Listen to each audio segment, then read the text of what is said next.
पारा शिक्षकों के बाद लगता है कि झारखंड के सरकारी स्कूल के शिक्षक भी सरकार के क्रियाकलापों से बहुत ज़्यादा खुश नहीं हैं। यही वजह है कि अखिल झारखंड प्राथमिक शिक्षक संघ ने सरकार को अल्टीमेटम तक दे दिया है। दरअसल शिक्षकों ने जो बैठक की है उसके मुताबिक अगर शिक्षकों की जो मांगे हैं और उनका जो शोषण है, उनके साथ जो भेदभावपूर्ण रवैया है अधिकारियों का, वो अगर नहीं रुकता है तो आगामी 4 और 5 नवंबर को प्रदेश भर के प्राथमिक और माध्यमिक शिक्षक काला बिल्ला लगाकर काम करेंगे। बात अगर इतने से नहीं बनती है, यानी जो शिक्षकों की मांगे हैं अगर वो दूर नहीं होती है, उनके साथ जो कुछ भेदभावपूर्ण रवैया अपनाया गया है वो अगर उसमें सुधार नहीं होता है तो 4 और 5 नवंबर को काला बिल्ला लगाने के बाद बताया ये गया है कि उसके बाद 17 दिसंबर से अनिश्चितकालीन अनशन शुरू किया जाएगा। ये शिक्षकों ने स्पष्ट कर दिया है। इतना ही नहीं, उससे पहले 19 दिसंबर को 19 नवंबर को मुख्यमंत्री हेमंत सोरेन के आवास का घेराव भी किया जाएगा। यानी पहले काला बिल्ला लगाया जाएगा, उस पर बात नहीं बनती है तो 19 नवंबर को मुख्यमंत्री आवास का घेराव किया जाएगा। उसके बाद दिसंबर में जो व्यापक आंदोलन है, अनशन आधारित आंदोलन है, वो आंदोलन चलेगा जिसमें राज्य भर के शिक्षक शामिल होंगे।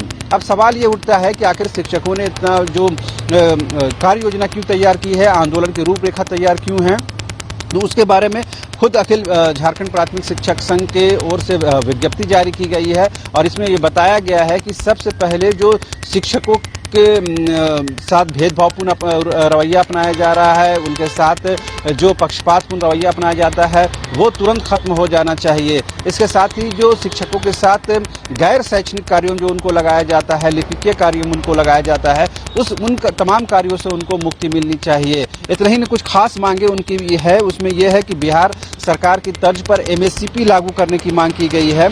इतना ही नहीं, छठे वेतनमान को इम्प्लीमेंट करने में जो भी रुकावटें हैं, जो भी विसंगति है, उसे दूर किया जाने की ज़रूरत है। साथ ही चूँकि अभी व्यापक पैमाने पर जिला स्तर पर स्थानांतरण हो रहा है, लिहाजा उस स्थानांतरण में आ रही रुकावटों को दूर करने की मांग की जा रही है। तो ये प्रमुख मांगे हैं, लेकिन तमाम अधिकारियों पर जो शिक्षा विभाग में बैठे हुए हैं उन अधिकारियों पर संघ की ओर से गंभीर आरोप लगाए गए हैं, गंभीर इल्ज़ाम लगाए गए हैं और बताया ये गया है कि अधिकारी जो हैं वो पक्षपातपूर्ण रवैया अपनाते हैं, भेदभावपूर्ण रवैया अपनाते हैं, शिक्षकों का शोषण करते हैं, उनको हरास करते हैं, उनको परेशान करते हैं, ऐसा संघ की ओर से आरोप लगाया गया है। लिहाजा इन तमाम चीज़ों पर तुरंत विराम लगना चाहिए। अगर विराम नहीं लगता है तो उसी के मद्देनजर संघ की ओर से व्यापक यानी राज्य स्तरीय आंदोलन की रूपरेखा तैयार की गई है, जिसके तहत 4 और 5 नवंबर को काला बिल्ला लगाया जाएगा और काला बिल्ला लगाकर शिक्षक काम करेंगे। 19 नवंबर को मुख्यमंत्री हेमंत सोरेन के आवास का घेराव किया जाएगा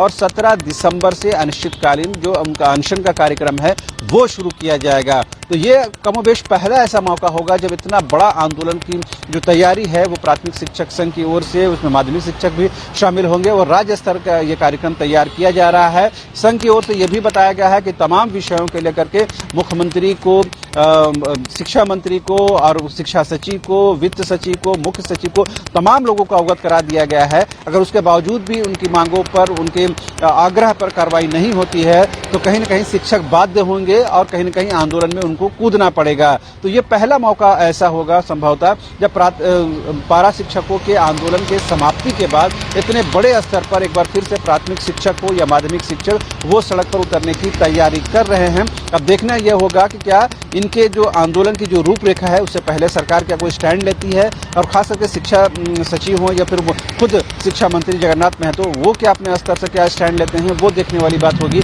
अगर वो बीच बचाव के लिए आते हैं, कुछ बातचीत का रास्ता अपनाते हैं, वार्ता का रास्ता अपनाते हैं, तो जाहिर सी बात है आंदोलन में कुछ तब्दीली देखने को मिल सकती है। लेकिन अभी तक सरकार की ओर से, शिक्षा मंत्री की ओर से कोई अभी क्लियर स्टैंड नहीं लिया गया है। लिहाजा ये आंदोलन अभी जो तय समय पर होना है फिलहाल उस वक्त होने के लिए ये तैयार है। फिलहाल मुझे और मेरे कैमरा सहयोगी संजय को दीजिए इजाजत। नमस्कार।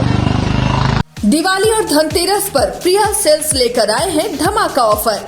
सभी इलेक्ट्रॉनिक्स प्रोडक्ट पर 25% तक की भारी छूट। मोबाइल के साथ branded earphones free, LG LED के साथ होम थिएटर फ्री, हर खरीद पर सुनिश्चित उपहार, साथ ही फाइनेंस की सुविधा उपलब्ध। तो सोचना क्या, rush to multi brands electronics और मोबाइल शोरूम।